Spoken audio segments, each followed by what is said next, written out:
Did you ever play the party game of whispering quotations? It's a lot of fun, isn't it? Tom has a sentence to start the game. Let's see what it is. Here's Susie swam at the seashore. Now Tom whispers the sentence, and each player will repeat what he hears. It isn't so easy. No, Mary can't hear it again. Just repeat whatever she heard. How do you suppose the sentence will come out? We'll know in a moment. Frank is writing down what he heard. Ran to the shoe store. And what was the original sentence? Sister Susie swam at the seashore.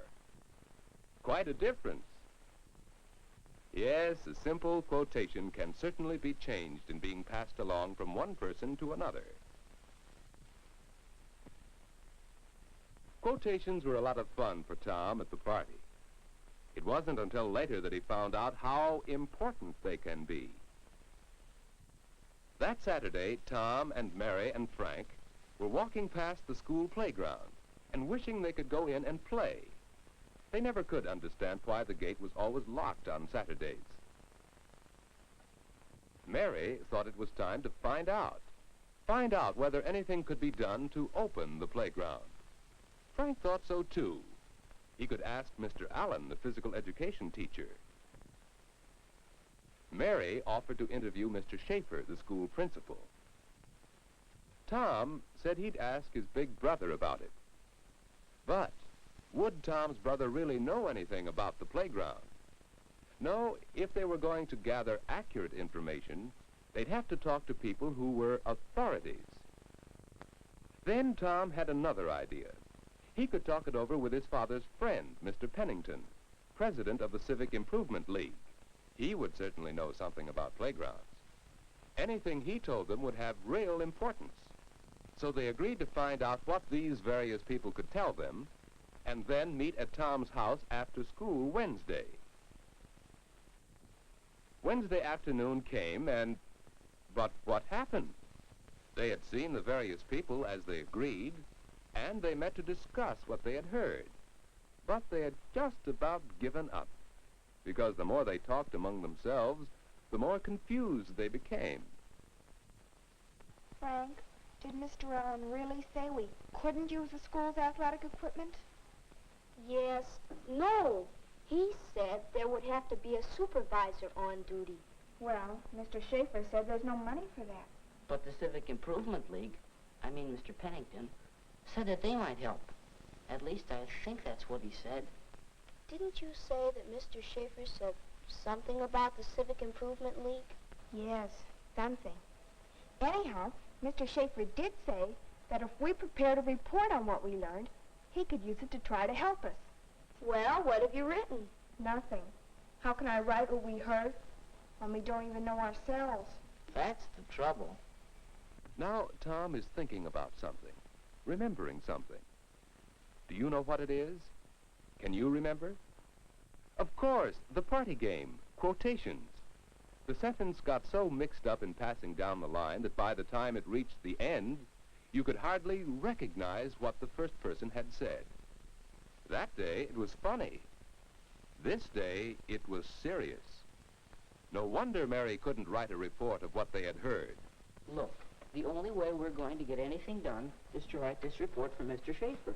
That's what I've been trying to do. I know, but let's write down what we remember that these people said, and then let them check what we've written. Well, I'll try. How about it, Frank? What did Mr. Allen tell you? I told you. He said he thinks it's a good idea. But wait a minute. In my notebook, I wrote down the main part while he was talking, just like a newspaper reporter. Let's see now. Here. Now ready, Mary? I'm ready. Mr. Allen said it would be a good thing to open the playground on Saturday, but we couldn't let you take out the school's athletic equipment unless there is to be a supervisor on duty, and there doesn't seem to be much chance of that. Mary wrote down everything Frank said, but Tom noticed something wrong. Do you see what's wrong? Of course, it isn't properly punctuated. What did Mr. Allen say? Watch how Tom punctuates the quotation.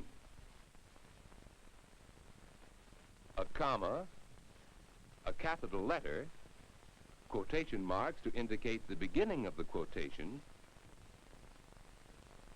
and what else? Quotation marks at the end of the quotation. Mr. Allen didn't say all that. I just added on the last part. Well, how was I to know? You said it all together. That's right. When you're quoting somebody, you sort of have to talk quotation marks. I see what you mean. Let me try it again. Mr. Allen said it would be a good thing to open the playground on Saturday, but we couldn't let you take out the school's athletic equipment unless there is to be a supervisor on duty. That's what he said, and I can't see that there's much chance of that. So here is the end of the quotation from Mr. Allen. The rest is a quotation from Frank and doesn't belong in the report. With a clean copy of the report, Frank called on Mr. Allen the next day and asked him to check the quotation. Mr. Allen read it carefully and said that it was accurate. Mary went back to see Mr. Schaefer to find out whether she had quoted him correctly.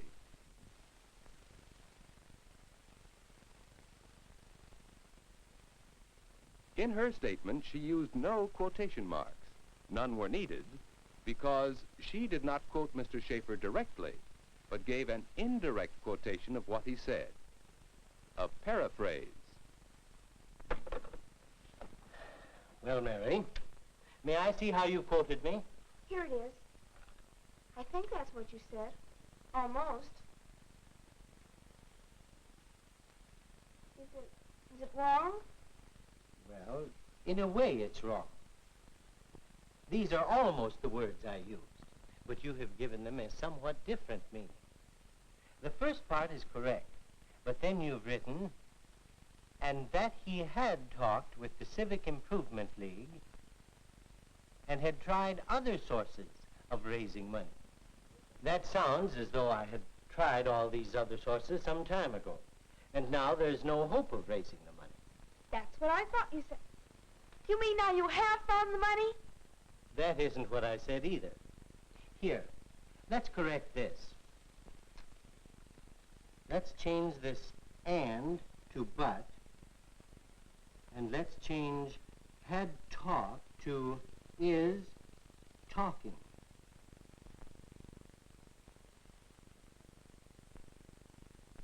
Let's change had tried to is trying.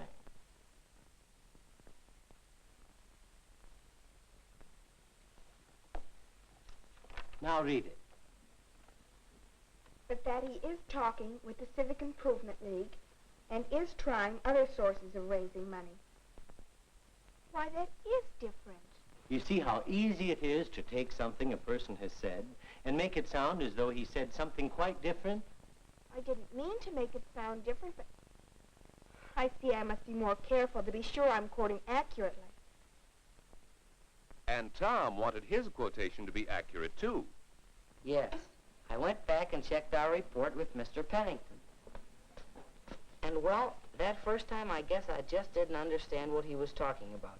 But this time I know what he said, and I quote, "If enough children will use this playground to make it worthwhile, then I believe the Civic League might pay for a supervisor." The Civic League will pay? He said they might pay. But, said Mr. Pennington, there is still work to be done in gathering facts and figures to convince the association that this project is worth the money. End of quotation.